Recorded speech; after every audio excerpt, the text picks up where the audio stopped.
വയനാട്ടിൽ കനത്ത മഴ തുടരുന്നു. ജില്ലയിൽ 3 താലൂക്കുകളിലായി 20 ദുരിതാശ്വാസ ക്യാമ്പുകൾ തുറന്നു. ദേശീയപാത 766-ൽ മുത്തങ്ങ തകരപ്പാടിക്കും പൊൻകുഴിക്കുമിടയിൽ റോഡിൽ വെള്ളം കയറിയെങ്കിലും ഗതാഗത തടസ്സമില്ല. മാനന്തവാടിയിൽ വീട്ടിൽ വെള്ളം കയറിയതിനെ തുടർന്ന് കുടുങ്ങിയ കുടുംബത്തെ രക്ഷപ്പെടുത്തി.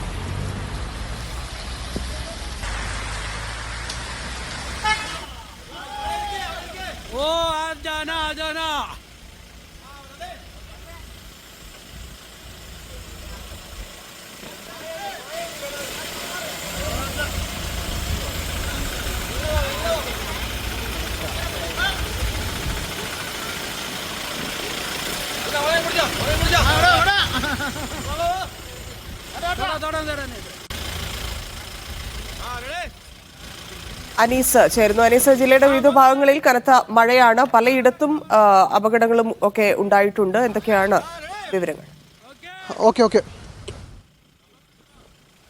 അനീസ്, കേൾക്കാമോ? ധന്യ, വയനാട് ജില്ലയിൽ കഴിഞ്ഞ 4 ദിവസമായി കനത്ത മഴയാണ് പെയ്യുന്നത്. അതായത് ഇപ്പോൾ ജില്ലയുടെ താഴ്ന്ന പ്രദേശങ്ങളെല്ലാം വെള്ളത്തിനടിയിലാണ്. നമ്മളിപ്പോൾ നിൽക്കുന്നത് വെണ്ണിയോട് ഭാഗത്താണ്. ഈ പ്രദേശത്തെ കരിങ്കുറ്റിയിൽ നിന്ന് വെണ്ണിയോട് ഭാഗത്തേക്ക് പോകുന്ന റോഡ് പൂർണ്ണമായും വെള്ളത്തിനടിയിലാണ്. അതിനെ തുടർന്ന് ഗതാഗതം പൂർണ്ണമായി തടസ്സപ്പെട്ട നിലയിലാണുള്ളത്. അതുപോലെ തന്നെ മുത്തങ്ങ ദേശീയപാതയിൽ, അതായത് 766 ദേശീയപാത 766-ൽ ഗതാഗതം തടസ്സപ്പെട്ടിരുന്നു. അവിടെ ഒരു മരം വീണിട്ടായിരുന്നു. അത് പക്ഷെ നീക്കിയിട്ടുണ്ട്. എന്നാലും വെള്ളം കയറിയ നിലയിൽ തന്നെയാണ്. പക്ഷേ വാഹന ഗതാഗതത്തിന് തടസ്സം നേരിട്ടിട്ടില്ല. ഇപ്പോൾ 3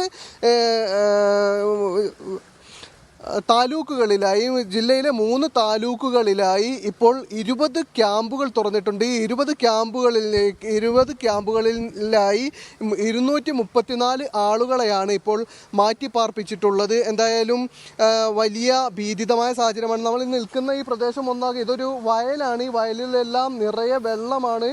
അതുകൊണ്ട് തന്നെ ഈ പ്രദേശത്തെ കൃഷിയിടങ്ങളെല്ലാം ഇപ്പോൾ നമ്മൾ നേരത്തെ കണ്ട പോലെ തന്നെ വാഴത്തോട്ടത്തിൽ വെള്ളം കയറിയിട്ടുണ്ട്. അതുപോലെ തന്നെ കവുങ്ങുകൾ ഒരുപാട് നാശം സംഭവിച്ചിട്ടുണ്ട്.